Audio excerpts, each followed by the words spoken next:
பிரியமானவர்களே, எப்படி இருக்கீங்க? சந்தோஷமாக இருக்கீங்களா?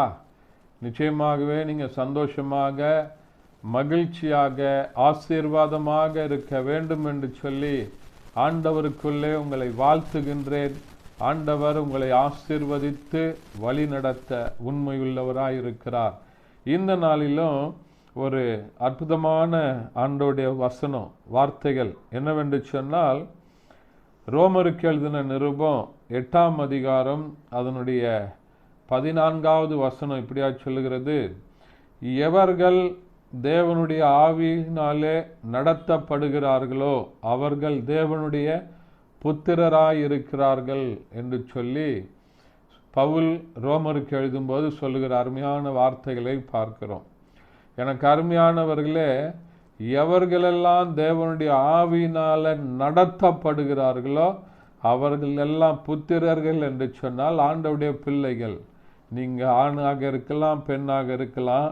நீங்கள் தேவ ஆவியினால நடத்தப்படும் போது நீங்கள் ஆண்டவருடைய பிள்ளைகளாக இருக்கிறீங்க அப்படின்னு சொல்லி வசனம் சொல்லுகிறது. அன்றைக்கு இயேசு கிறிஸ்து பரிசுத்த ஆவியினாலே நடத்தப்பட்டவராய் இருந்தார். இயேசு ஒவ்வொரு காரியத்தையும் அவர் ஜெபம் பண்ணி பிதாவினிடத்தில் கேட்டு பரிசுத்த ஆவியின் பலத்தை கொண்டு தான் அவர் அற்புதங்களை செய்தார். ஆவியானவர் எங்கே உண்டு அங்கே விடுதலை உண்டு என்று சொல்லி பார்க்கிறோம். இந்த பரிசுத்த ஆவியானவருடைய பலத்தை கொண்டு தான் இயேசு அந்த நாட்களிலே அவர் அற்புதங்களை செய்தார். இன்றைக்கும் அந்த பரிசுத்த ஆவியானவர் நம்மளை வழிநடத்த உண்மையுள்ளவராக இருக்கிறார். எல்லா சூழ்நிலைகளிலும் இந்த ஆவியில் நிறைஞ்சி நம்ம ஜெபம் பண்ணும்போது, ஆண்டவரே என்னுடைய காரியங்கள் இப்படி இருக்குதுன்னு சொல்லி ஆவியில் நம்ம பரிசுத்த ஆவியானவரோடு கூட நீங்கள் பேசும்போது அவரோடு கூட ரகசியங்களை பேசுகிற ஒரு நல்ல பாக்கியத்தை தருகிறார்.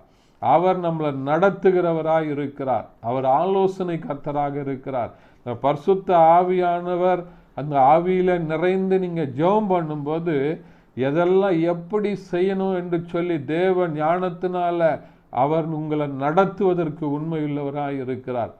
ஆவியினால நடத்தப்படுகிறவர்கள் தேவனுடைய புத்திரர் என்கிறதான ஆண்டவருடைய பிள்ளைகள் என்கிறதான ஒரு பெரிய மேன்மையான பாக்கியத்தை, மேன்மையான ஆசீர்வாதத்தை ஆண்டவர் தருவதற்கு உண்மையுள்ளவராக இருக்கிறார்.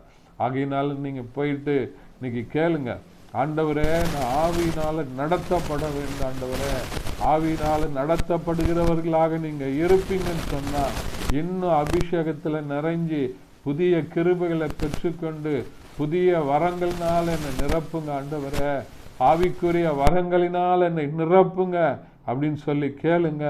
நிச்சயமாகவே ஆண்டவர் அவருடைய பிள்ளைகளுக்கு என்று வைத்திருக்கிற ஆசீர்வாதத்தினால உங்களை நிரப்பி ஆசீர்வதிக்க அவர் உண்மையுள்ளவராக இருக்கிறார். ஜெபிக்கலாமா?